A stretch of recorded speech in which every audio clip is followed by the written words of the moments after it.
پڑھیے الصلاۃ والسلام علیک یا رسول اللہ وعلی آلک و اصحابک یا حبیب اللہ، الصلاۃ والسلام علیک یا نبی اللہ وعلی آلک و اصحابک یا نور اللہ۔ درود پاک پڑھنے کے بے شمار فضائل و برکات ہیں۔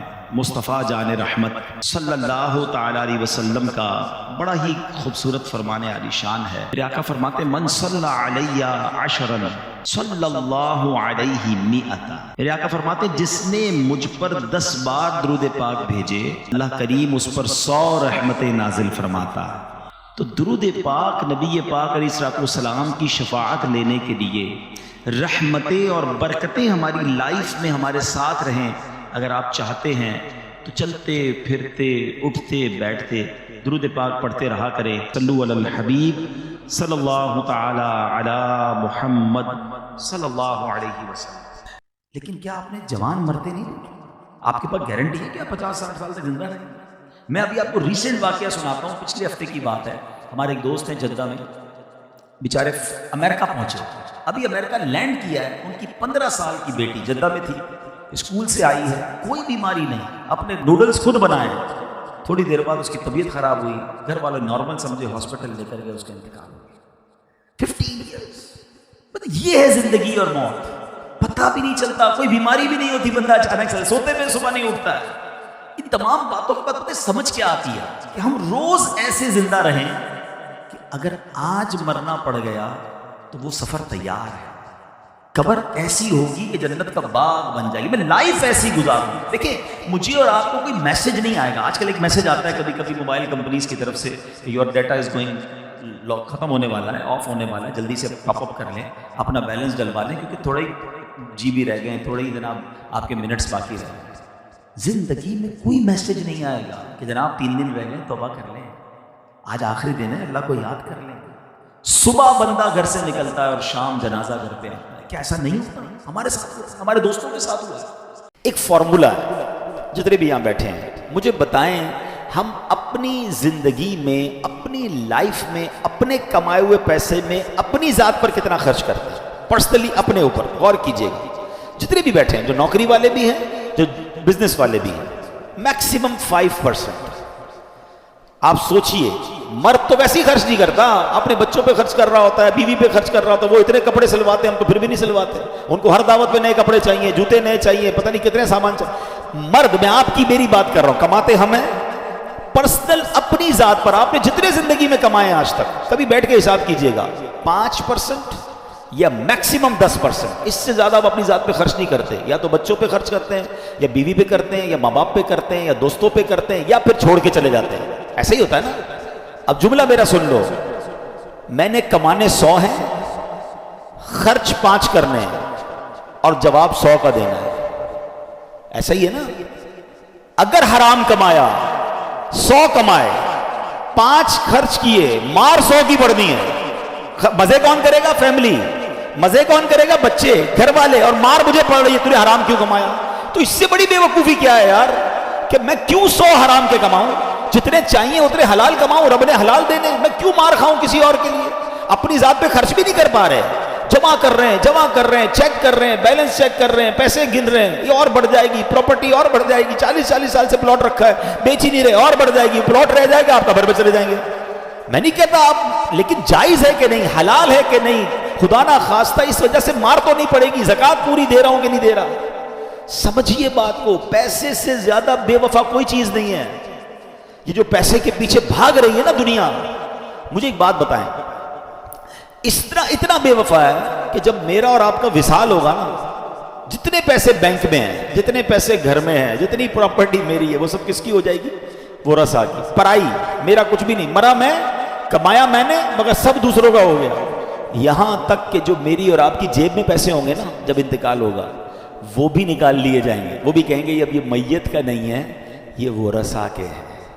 اتنا بے وفا یار۔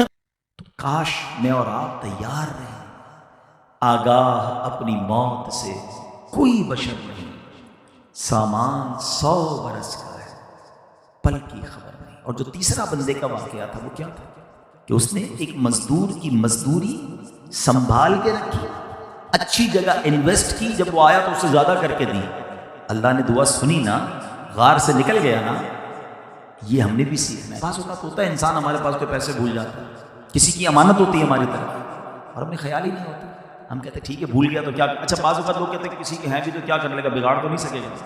ٹھیک ہے آج ہمارا کوئی بگاڑ نہیں سکتا، مگر ایک دن تو جواب دینا پڑے گا نا۔ کوئی کسی کی زمین پہ قبضہ کر لیتا ہے، کوئی کسی کے پیسوں پہ قبضہ کر لیتا ہے اور کہتا ہے ٹھیک ہے میرا کوئی نہیں بگاڑ سکتا، آج تمہارا کوئی نہیں بگاڑ سکتا، مگر ایک دن ہوگا جب ظالم کا گریبان ہوگا اور مظلوم کا ہاتھ ہوگا، اور اللہ مظلوم کے ساتھ ہوگا۔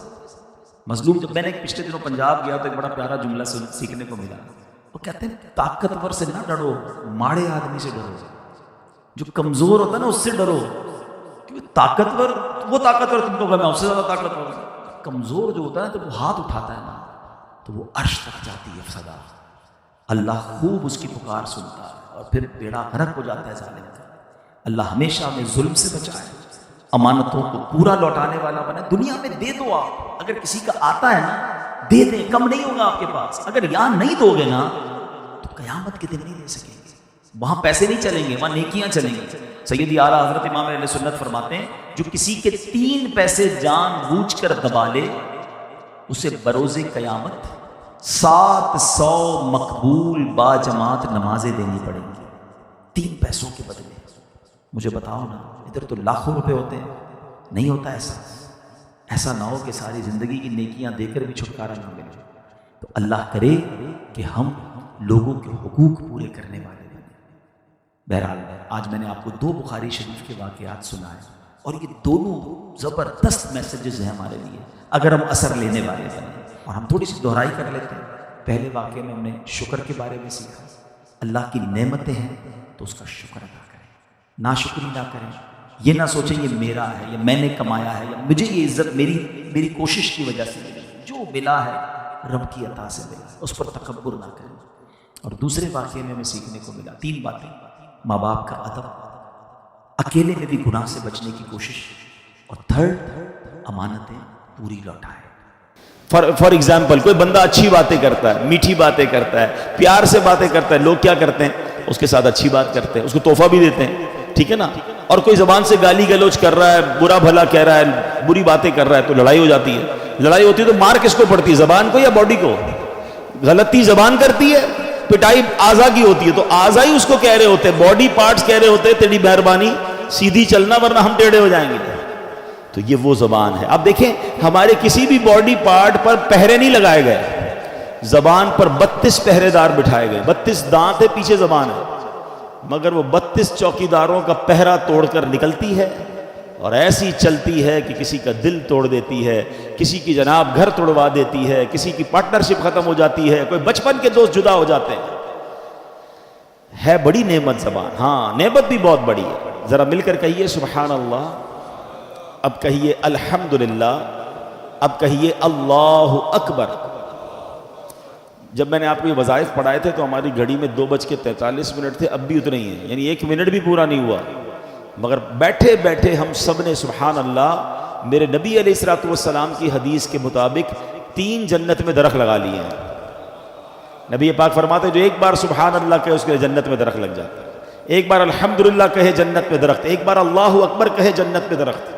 آپ درود پاک پڑھیں تو ہر درود پاک پر 10 نیکیاں، 10 نامہ اعمال میں نیکیاں لکھی جائیں گی، 10 گناہ معاف، 10 درجے بلند ہو رہے ہیں۔ زبان سے ہی نیکیاں ہیں نا، وداؤٹ اینی ایفرٹ، کوئی محنت نہیں ہو رہی، نیکیوں کا انبار لگی جا رہا ہے۔ کلمہ پاک پڑھیں، حدیث پاک میں آتا ہے افضل الذکر لا الہ الا اللہ، پڑھتا جائے بندہ کلمہ پاک، اتنی نیکیاں میں کما۔ قرآن پاک پڑھیں، ہر لفظ پر نیکی مل رہی ہے، ہر حرف پر نیکی مل رہی ہے۔